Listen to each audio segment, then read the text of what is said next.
নমস্কার প্রিয় বন্ধুরা, কেমন আছেন সবাই? আশা করি ভালো আছেন। আমিও ভালো আছি বলতে এত গরম সকলের জন্য, তাই আপনাদেরও খুব কষ্ট। এই যে রোজ ঘুম থেকে উঠতে আজ কদিন ধরে দেরি হয়ে যায়, রাতভর গরমের জন্য ঘুম হয় না, তার মধ্যে তো দুটো তিনটের বড় বড় রোগ নিয়ে ভুগছি। এই যে কী রান্না করব তাই ভাবছি। এখানে এই যে একটু আলু পেঁয়াজ পড়ে আছে, আলু আর এই ফলমূল মানে এগুলো আমার শোনার জন্য কি করব। মাছও রয়েছে, তো ভাবছি একটু সবজি। আমি তো এসব ভিডিও করি না, তাও আজকে করলাম। আর কিছুই রোদ্দুরে কোথাও ভিডিও করব কি করব এসব মাথার মধ্যে ঢুকছেও না। দেখো, এটা গন্ধরাজ লেবু। যে কী করবো, পেয়ারাগুলো পেকে গেছে একদম। দুটো বেগুন সব তুলে যাচ্ছে।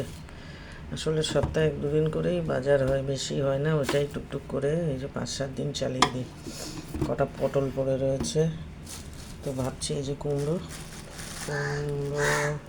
কেমন হবে বলেন? কুমড়ো, পটল আর আলু দিয়ে একটা তরকারি করি। আর আমুসোনা তো আছেই, এই যে পেঁপে আছে। পেঁপে তো আমরা খাবো না, আমুসোনাকেই দিয়ে এক টুকরো করে কেটে কেটে, এই যে পেঁপেটা গোটা পেঁপেই আছে। মোটামুটি লেবু কটা আছে, অনেকগুলোই লেবু আনা হয়েছিল। রোজ তো আমাদের একটা দুটো করে লেবু লাগেই। সকালে একটা বিকেলে একটা। আমুসোনাও বেশ লেবু খেতে ভালোবাসে। কালকে যেরকম বেশ লেবু দিয়ে টক টক আম বাটা করেছিলাম, ও খেয়েছে দেখলাম একটু একটু, হ্যাঁ ঝাল দিয়ে, কিন্তু একটু মানে চেকেছে। গাজর রয়েছে, টমেটো রয়েছে, দেখা যাক কী হয়। এই যে আমি ভিডিওটা রাখছি, এবার বেশি বড় হয়ে যাচ্ছে। সবজি দিয়ে শুরু করলাম। অ্যাকসেপ্ট করবেন, আমাকে গ্রহণ করবেন।